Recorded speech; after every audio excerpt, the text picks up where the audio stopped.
other shows we have for you to enjoy at myclassicradio.net.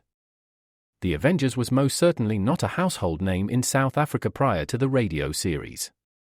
With no national television service until 1976, the mechanism simply was not present in the country to show television programs to mass audiences. While many other countries reveled in the filmed adventures of John Steed and company, South Africa was not equipped to join in the fun. The series took Britain by storm and made a major impression in the American markets, being that greatest of rarities, a British series given a network transmission slot. However, as a filmed series, rather than a videotaped one, The Avengers was able to gain a modicum of exposure in South Africa through film rentals.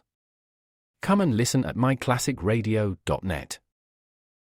Your Coca-Cola bottler presents Claudia, based on the famous play and novels by Rose Franken. Brought to you transcribed Monday through Friday by your friendly neighbor who bottles Coca-Cola. Relax, and while you're listening, refresh yourself. Have a Coke. And now, Claudia.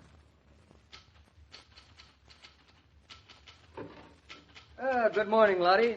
Why, Mr. Norton, if it ain't you. Large as life and hale as a newborn babe. Well, it sure is good to see you sounding so good. How are you? I just told you I'm feeling fine. And back in the harness. Oh, my. You sure been gone from the office a long time. I've been starting to miss you. Well, that's why I came back, Lottie. You're all right now? Oh, fine. I mean, you're feeling okay. Grand. It ain't just one of those come back for a day and then drop dead kind of things, is it? Lottie, my guardian watchdog, it is not. At least I hope not. I never felt fitter. It's good to be getting back to work, too, I'll tell you. Concussion okay? Okay, fine. Collarbone all patched up? Neat as a welded beam. Yeah, you look all right. But remember, all that glitters ain't gold. I'll remember. Is Mr. Killian in yet? Any moment now. He called in about 10 minutes ago. Made me spill my face powder all over the desk. He didn't know you was coming back today. He'll be delighted, I'm sure. Well, I've finally managed to convince my wife it was high time I was let out of jail. She's taken good care of you, has she? Good care? I've been treated like a rare orchid for weeks. Hey, look at this muffler I had to wear today.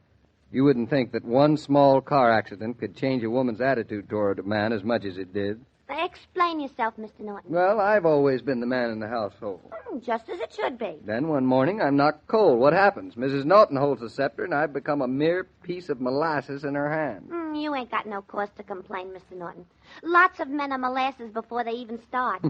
But the scepter or the whatchamacallit, it's back in your hand now, ain't it? As of the 8:12 this morning when I left Eastbrook for New York.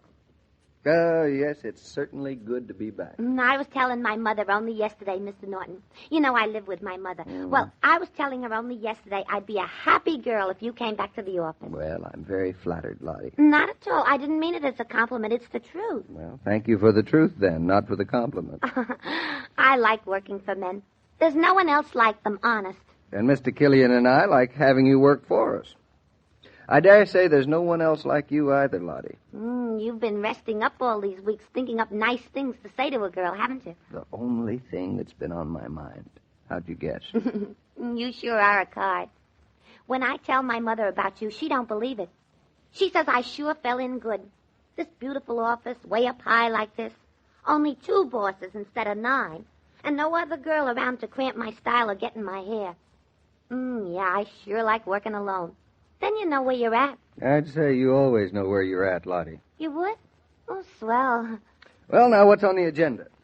What's been going on while I've been away? Well, to tell you the truth, not much has been happening at all. No? The plans for the hospital are still under consideration. And Mr. Carrington telephones regularly. I'll bet. Few odd jobs. They pay the rent. And I'd say that's about all. Oh, yeah. Mr. Kelly sends you his regards. Hopes you're okay. He's a nice fella, that Mr. Kelly. Last week he had a rash. He shouldn't eat lobster, I told him. My brother-in-law, my sister married a man. He gets a rash from lobster, too. Well, I'm keeping you from your work. But it's so good to see you, Mr. Norton. I find myself just talking, in spite of the fact I'm not really saying anything, am I? Well, we'll have plenty of time from now on to talk, Lottie. I'm going to my office now, and as soon as I get settled, let's call Carrington in from Chicago and get some more words on those plans. Oh, sure thing, Mr. Norton. I dream of Lottie with the light brown hair. Oh, good morning, Mr. Killian. Good morning, Lottie. Message for you. Mrs. Killian called from St. Louis. She'll call you again later. Thank you, Lottie. Well. Welcome to your office, Mr. Killian.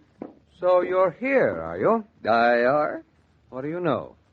Roger, stop looking at me as if I were a ghost. I'm in the flesh. I suppose you bludgeoned Claudia into letting you out of the house? Beat her on the head with a hatchet. Well, aren't you glad to see me? You look all right, but how do you feel? Never better. No, believe me, it's good to be back to work. But you're not exactly enthusiastic over my presence. Should I be? Lottie was. She's very devoted to you. She lives with her mother, you know. I know, but I'm glad somebody's devoted to me. Perhaps it's because I am that I'm concerned. It's probably my wife calling. Oh, hello, Mrs. Norton. Good morning. Yeah, he's here. Yeah, he looks fine to me. No, I don't detect no change. Maybe I will later. He just got in a few minutes ago. You want to talk to him? Oh, sure, he's not doing anything. He's just talking. It's my wife. I wonder what she wants. Telephone for you, Mr. Norton. Mrs. Norton on the wire. Thank you, Lottie. Hello, darling. David, how are you? I'm fine. Why? How was the trip down on the train? Same as usual. Didn't tire you out? Oh, why should it tire me out? Well, you haven't taken a trip on the train in weeks. Well, there's nothing so extraordinary about taking a trip on a train. You're sure you're all right? I'm fine. I never felt better. You happy to be back in the office? Oh, I should say I am. I hope you don't mind my calling, darling, but, I was worrying a little. Now, there's no reason for you to worry. I'm shipshape. Of course. I miss you. Well, that's good. So nice having you home all these weeks, David. I'm spoiled. Well, you better get over it now. Oh, I don't know as I can, but... David, call me. I will. I love you. Goodbye. Same here. Goodbye. She's worried about you. Oh, you know Claudia. If I get a splinter in my finger, she has me laid up with blood poison. I wouldn't criticize her attitude. On the contrary. I'm not criticizing. I'm just suffocating every now and then. Good for you. A little suffocating never hurt anybody. I'd rather like it. Wait till you've had an overdose. I don't want you to complain. I'm not. Now, come on. Let's get down to work. What should we do on this Carrington business? No. Take it easy, David. You want to start getting back to work quietly. No reason to jump in with both feet. There's no reason why not. Now, come on. What about this Carrington Why deal? don't you go to my club for lunch? Take yourself a nap. I don't want to take a nap. It would be wiser. Now, look, if Roger, I've had enough of this pampering. You're a very stubborn young man. Well, you're only making me feel as if I've jumped out of the frying pan into the fire. The hunting season for Norton is closed. And tell me now, when did you last speak to Carrington? That's probably my wife. Oh, hello, Mrs. Norton. It's you again. Oh, great Hannah. Well, I'll tell you, he still looks all right to me. I'm all right. I'm fine. Of course, maybe he just looks good because I ain't seen him in so long. But he don't act like a sick man. Because I'm not a sick man. Oh, no, you'd never guess. Yet, come to think of it, he is sort of high-strung today.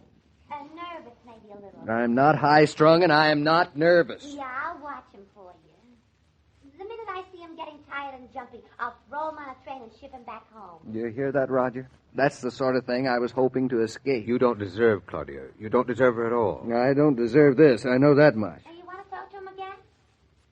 No, he's not busy. No, I'm not busy. You know it takes time for men to get started in the morning.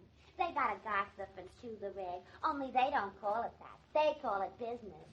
Now, hold on. For you, Mr. Norton, it's the missus again. Thank you, Lottie. Just see what kind of a day this is going to be. Hello, Claudia. Lottie says I'm not interrupting anything, David. Yes? David, look, promise to eat a decent lunch. I promise. I don't like the tone of your voice when you promise. Are you too good to eat a decent lunch? Much too good to eat a decent lunch.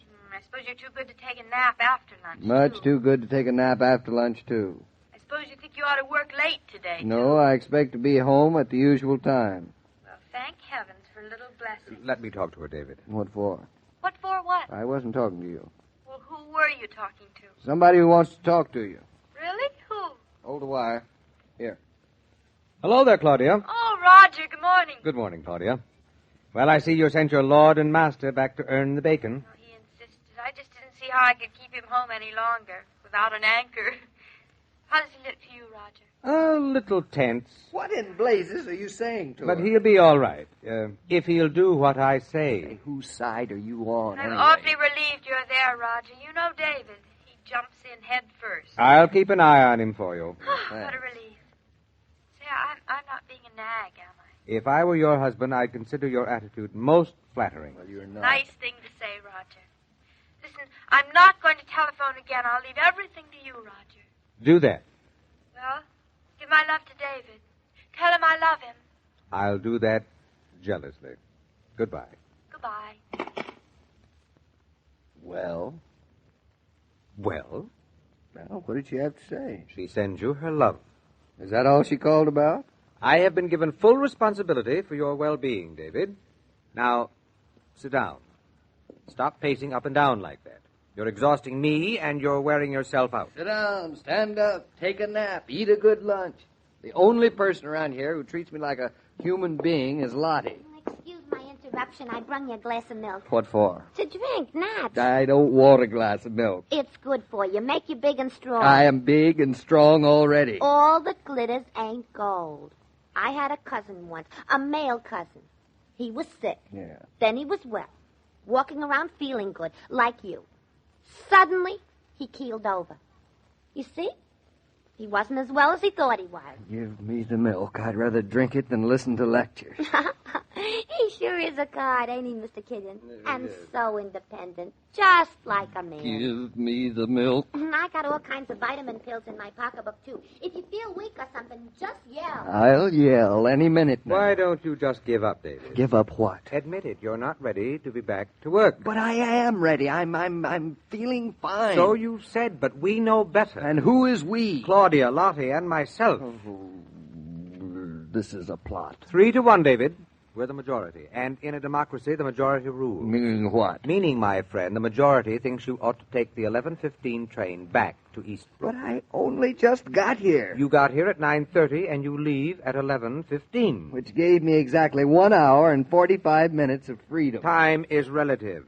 An hour and 45 minutes is plenty for one day. So away with you. You'd better hurry, or you'll miss that train. If ever there was a man abused, that man was I. The 11:15 will get you home in time for lunch and a nap. Perfect. Perfect. Ha! All right, Roger. Out of the fire, back into the frying pan. You win. But I only hope I break my neck catching that train. When you're planning refreshment for a group that includes both young folks and adults, there's one way to please them all, and that's to serve Coca-Cola. For everybody welcomes the delicious refreshment of ice-cold Coke. And everybody welcomes a relaxed, carefree hostess for whom hospitality is easy. With a case of Coke in the house, hospitality is ready and waiting for guests, and so are you. Say, Mr. King, would you excuse me if I interrupt you? Most certainly would, Lottie. I most certainly would. No, I just wanted to ask you a simple question. Did Mr. Norton catch his train all right? Yes, somewhat against his will, but he caught it all right. Ah, that's good. Now I hope he'll have sense enough to take it easy this afternoon. Not only this afternoon, Lottie, but tomorrow as well. Tomorrow? How come that? Well, tomorrow's election day, so I doubt if David will be coming into town. Because it's election day? David's first chance to vote as a citizen of Eastbrook. That's worth staying home for. Well, each fella to his own taste. Because after all is said and done, it's a free country, even for voting. Well, now you can go on with what you were saying, Mr. King. So long. Goodbye, Lottie. Every day, Monday through Friday, Claudia comes to you transcribed with the best wishes of your friendly neighbor who bottles Coca-Cola. So listen again tomorrow at the same time. And now this is Joe King saying au revoir.